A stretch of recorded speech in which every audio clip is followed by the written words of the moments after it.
Welcome to this episode of the Maximus Minute.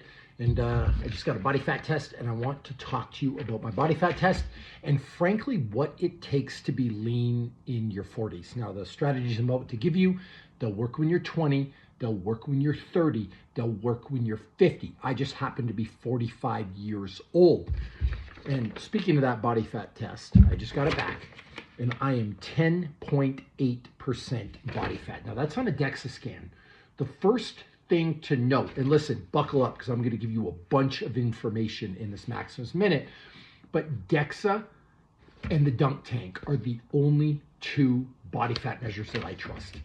In-body scans, bod pod, those scales you stand on, the electric things you grab, they are wildly inaccurate. And I always say that DEXA hurts people's feelings because a number comes back way higher than they are prepared to hear.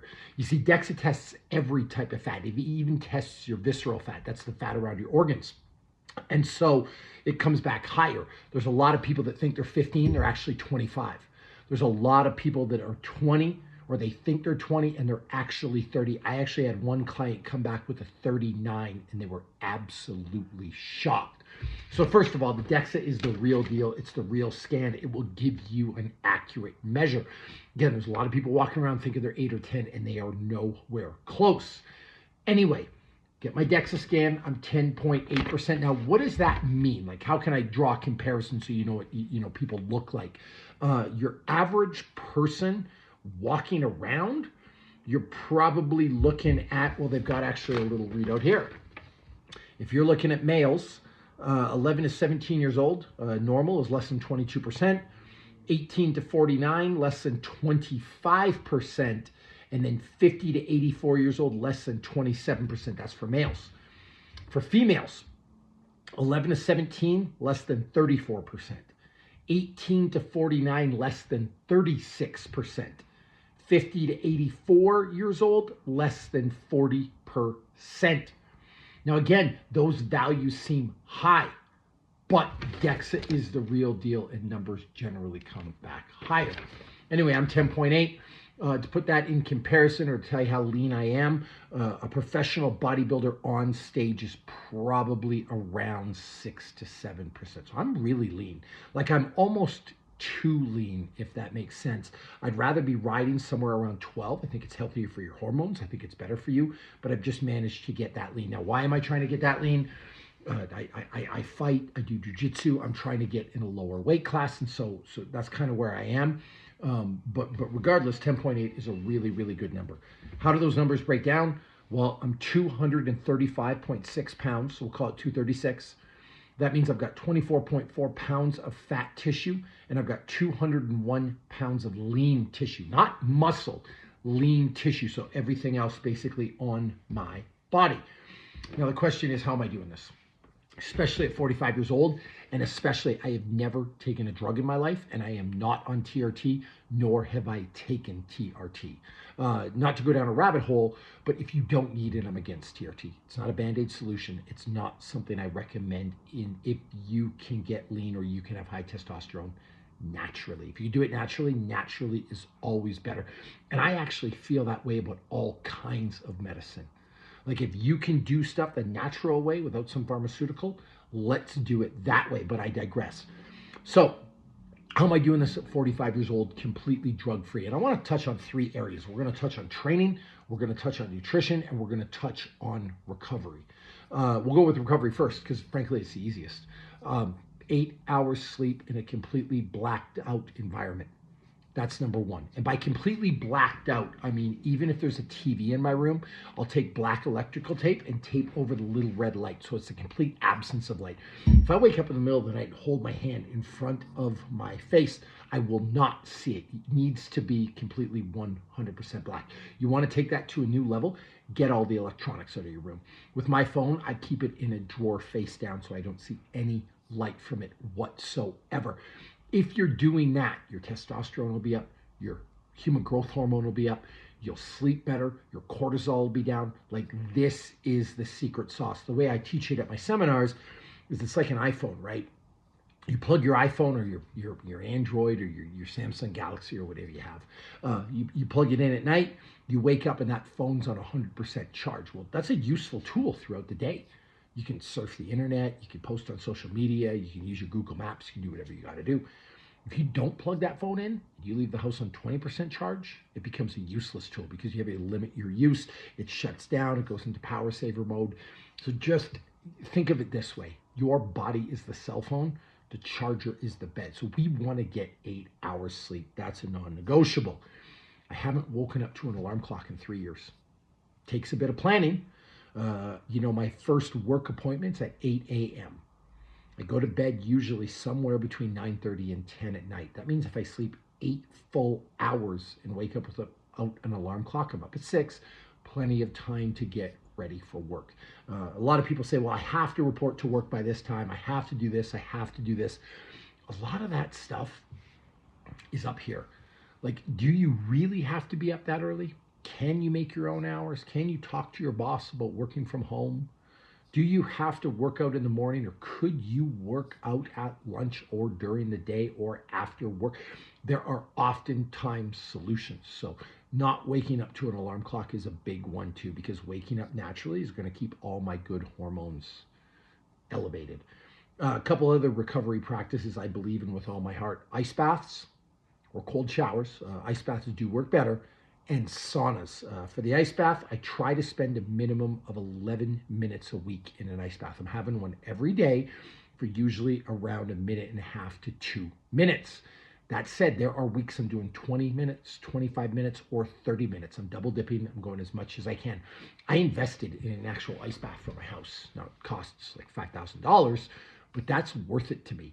And if you think about the fact that I use it every single day, and I've had it for years now, I mean, what does that average out to? Like 50 cents a day, or $1 a day, or like $5 a day, or whatever the math is. If you use it for years, it's worth it to me. It's worth it for my longevity. It's worth it for my health. It makes me feel great. You don't have an ice bath? Go buy some ice at the 7-Eleven, at the grocery store, and just dump it in the bathtub. The other thing you can do that I've seen people do is they'll take these crates of water, like the 24 packs, to put the whole thing into a freezer. So the whole thing freezes, but it's still wrapped in the plastic, right? So it becomes like a big cube. When you're ready to have your ice bath, you pull it out, you fill the bathtub with cold water, you put this big cube in the bathtub, you let it sit for 30 minutes, it cools down like a giant drink, and then you can get in. Those are some strategies, but the ice bath is really important for hormonal health and for your immune system, for a bunch of other stuff as well. Saunas, a minimum for me of 140 minutes a week. I go 20 minutes a day. Now, oftentimes I'm going more than that because I have time and I happen to have a sauna in my house. But if you're watching this and that's not palatable for you, it's not realistic for you, if you can go 20 minutes 4 times a week, that will get you 90% of the benefit. So the sauna is really important. And then beyond that, every single day, I want you to go for a recovery walk or get some sun. Just be outside. You'd be surprised how much that will help. In the morning, just stand outside in the sun for 20 minutes while you drink your coffee. Go for a walk in the sun, but some sunlight will really help you. So those are the main recovery things that I'm doing. I also happen to own some Normatec boots. They're owned by Hyperice, but they're massage boots, and so I use those every day. And so these are the things I'm doing to stay on top of my recovery. Now, with training, I train 3 times a day, 2 to 3 times a day. I should say that that's more accurate. Now, that's not realistic for everybody, and I don't expect you to do that. And to be really honest with you, some of that is my own OCD type issues. I love training 3 times a day. My day doesn't feel complete without it. And I'm a professional athlete. I'm paid to look good. My body is how I make money. It's what I've done for the past 30 years, essentially of my life. And I'm making content. Like, I do exercise content. You guys know about me and what I do. And so it ends up being a laboratory. It ends up being a film studio. So I kind of, do 3 workouts a day. What does that look like? In the morning, I go to the gym and I do my strength work. And I also train people at the same time. And so my strength work, it could be deadlifts, it could be pull-ups, it could be bench press, it could be squats, it could be lunges. I am a big believer, especially for hormone health, especially for keeping your testosterone and your human growth hormone high, that you've got to lift some heavy weights. You've got to do some strength type work. I also do a lot of body weight work. Body weight work is really important. It will keep you lean. It will give you a beautiful aesthetic. Nothing builds an eye-pleasing body like body weight type stuff. Pull-ups, push-ups, dips, squats, lunges, things like that. That's my first workout of the day. The second workout of the day, I go to jiu-jitsu. Now, that might not really even count as a workout because sometimes it's technique, sometimes it's hard rolling, but it's an activity. Like, obviously, I fight, so it's something that I want to do. At night, it's when I do my conditioning. And so lately, that looks like a really hard 30-minute activity, either a run or some ski erg intervals or some rowing intervals or a bunch of body weight type stuff, but it's a 30-minute workout at night. And so that's my 2 to 3 a day. The reason I say 2 to 3 a day because I don't do jiu-jitsu every single day, and I don't do that second workout of the day every single day. Like usually on Saturday or Sunday, I might only work out once or twice. Now, how would you fit that into you for your life? Because this question actually, someone emailed this to me not long ago. They asked, well, I work, like I can't possibly work out 2 to 3 times a day. So what am I going to do? Combine them. Understand that I work out 2 to 3 times a day, A, because I'm a professional, athlete, but B, I like, doing 2 sessions a day. It gives me an access to make content, and I'm a little OCD. But the truth is, you probably don't need to do jiu-jitsu. I mean, everyone needs to do jiu-jitsu, and I wish that you would. I want the sport to grow, and you should be able to defend yourself. However, if it's not your thing, you can cross that off the list because it doesn't really count as a workout, in my opinion. That's like technical stuff, right? So that leaves 2 workouts left. The morning, I do my strength work. The afternoon, I do my conditioning. You can combine them. So if you only have one time to go to the gym, what I would do is 30 minutes of strength work, 30 minutes of conditioning, or 40 minutes of strength work and 20 minutes of conditioning, or even better, 45 minutes of strength work and then 45 minutes of conditioning. But you could put those 2 workouts together and then you can get most of the benefit. There is some benefit working out twice a day to keeping all your good chemicals elevated, but I think it's negligible. Like, you could get 90% of the benefit just doing that one hard workout of the day. But I want it to be a mix of strength work and conditioning, stuff that trains your cardiovascular system. I don't want you to lean one direction or the other. I want a nice mix. Okay, so that's the strength work that I'm doing. And now when it comes to nutrition, I'm fairly regimented, so I can lay out my whole process for you, and it's pretty much the same every day. And then there's a couple of days I allow myself to cheat. So just 2 overarching ideals. 1, I eat a diet that's almost completely free of processed food. I eat the best of the best. I always use pizza as an example to talk about this. Pizza is not always pizza. And what do I mean by that? Well, I'm glad you asked. Pizza Hut, Domino's, Little Caesars, those aren't pizza. That's processed garbage. Burgers, same thing. McDonald's, Wendy's, stuff like that is processed garbage.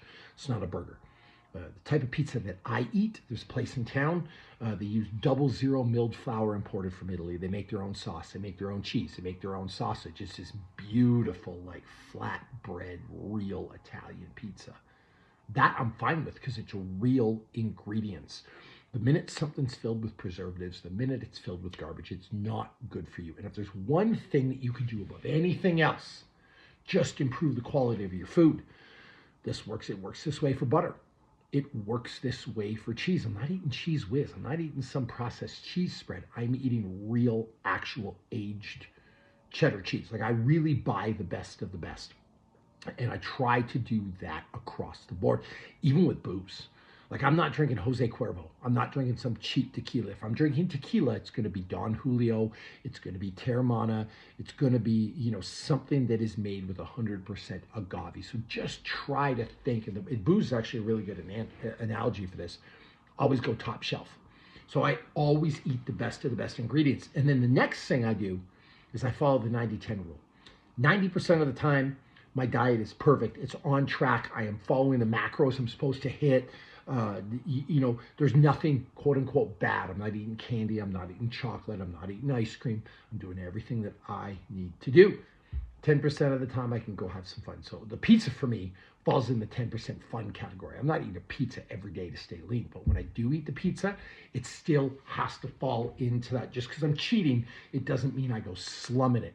I still go with the absolute best of the best. So no processed food.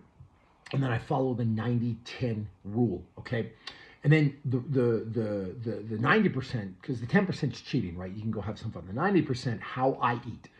I don't overly count macros, but I pay attention to them. First of all, the first macro, protein. It's the most important thing. 1 gram of protein per pound of body weight a day. If you can do that, the rest of your diet will sort itself out.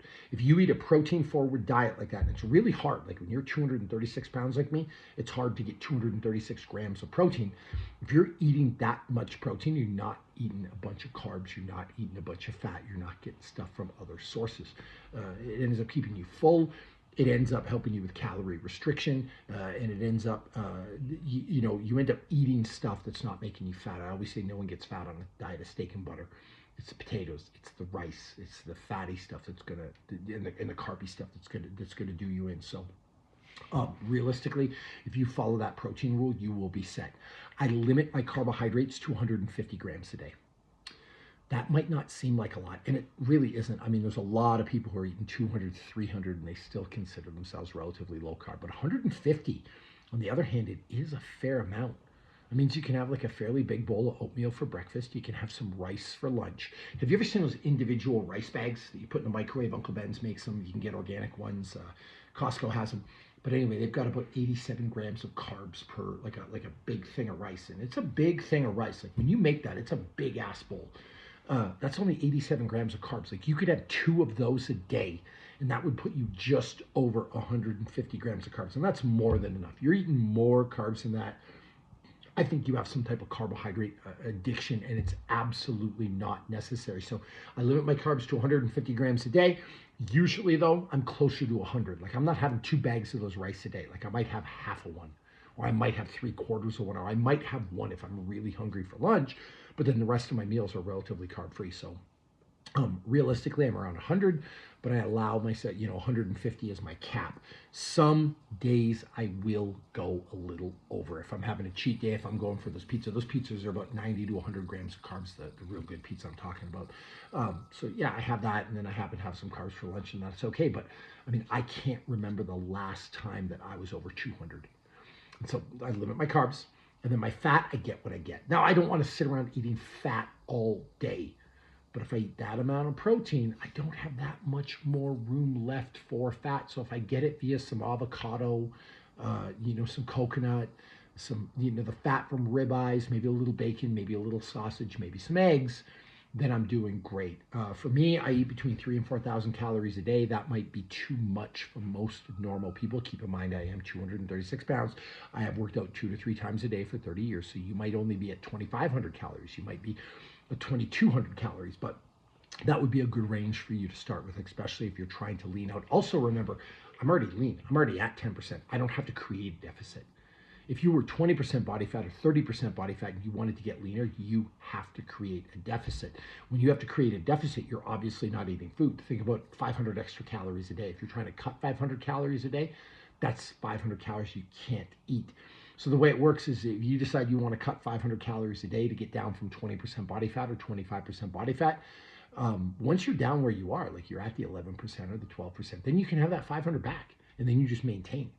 So you can eat a lot more food, and 500 calories, that's a lot of food. That's like an 8-ounce sirloin. So just something to think about. So that's the base of my nutrition. I take a bunch of supplements. So let's run through my day. This will include all my supplements and basically how I eat.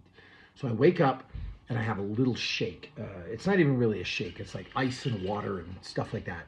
And in it, I put some collagen. I think collagen's important. We don't eat enough bone marrow or chicken feet or like things like that. Like back in the day, our ancestors, if they killed an animal, they'd eat the whole thing. We don't do that anymore. So I want to get some collagen. Collagen is what I call a health protein.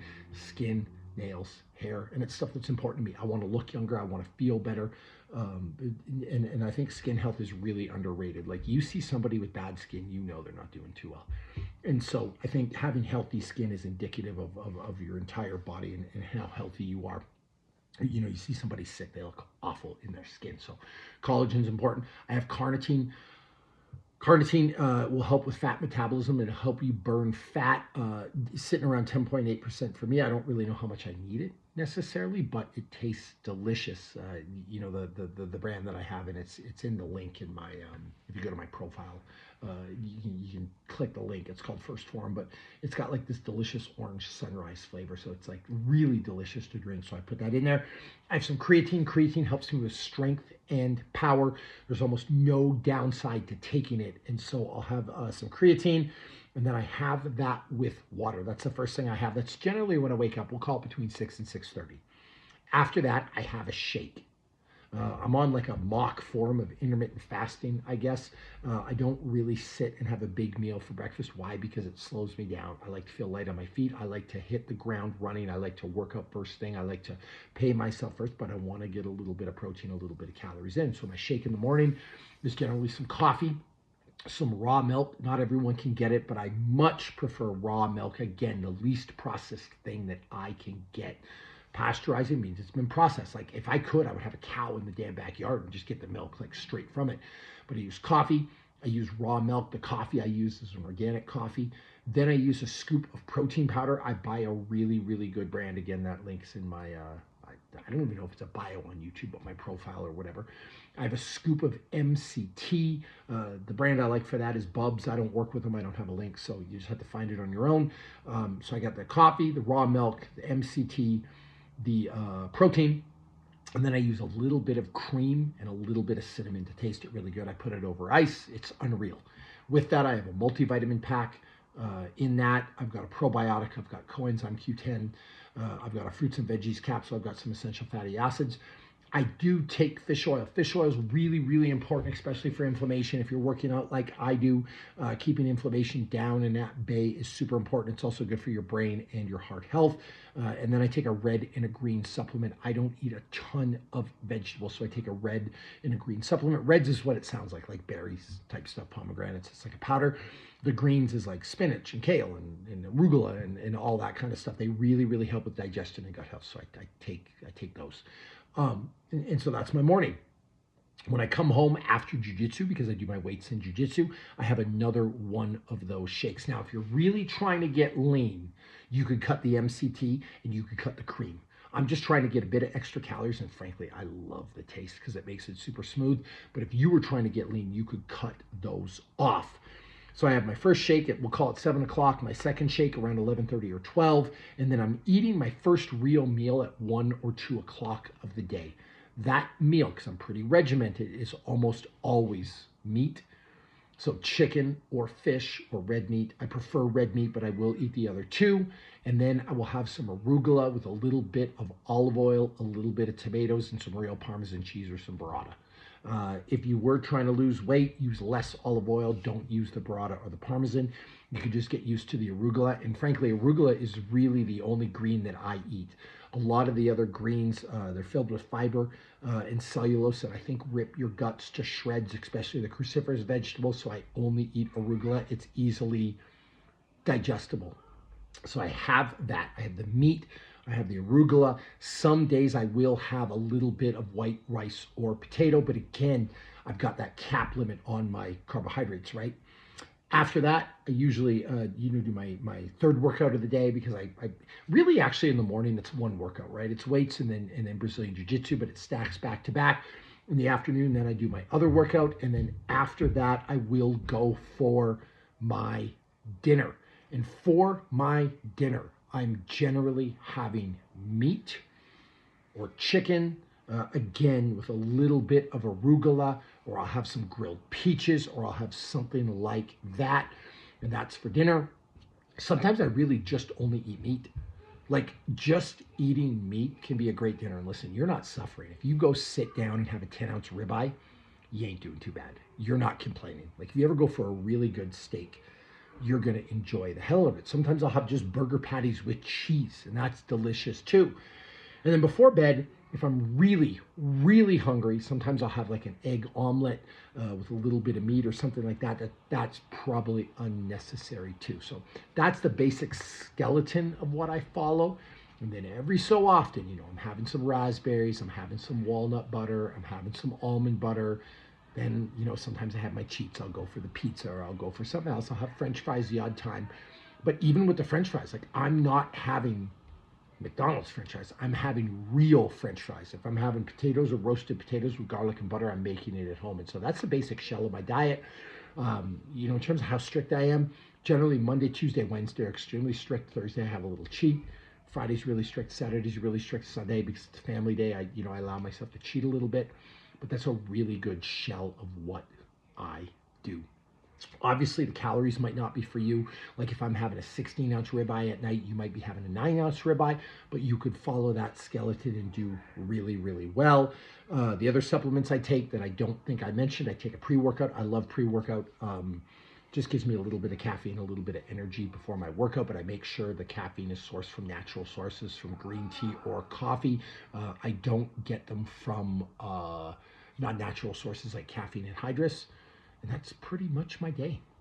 It's pretty easy. So hopefully that helps you. I just wanted to kind of give you an idea of how, because a lot of people have been blowing me up by email, like, how are you at 10.8% body fat? Like, what are you doing? So that gives a pretty good look into my life. I've been living pretty much like that for the last 30 years. So, and it's like compounding interest, right? Like the first couple months, it might not make a huge difference, but after that, it keeps making more of a difference, more of a difference, and more of a difference. You can see my little guy in the background over there. He's trying to learn the secrets of getting shredded. He wants a 6-pack for his 4th birthday, so get him on this program too. But anyway, hopefully that gives you some insight into what I do. And this has been a long-ass video, but a lot of knowledge for you. Thanks for sticking around. And if you have questions, throw them in the comments. Tell your friends, and I'm happy to answer.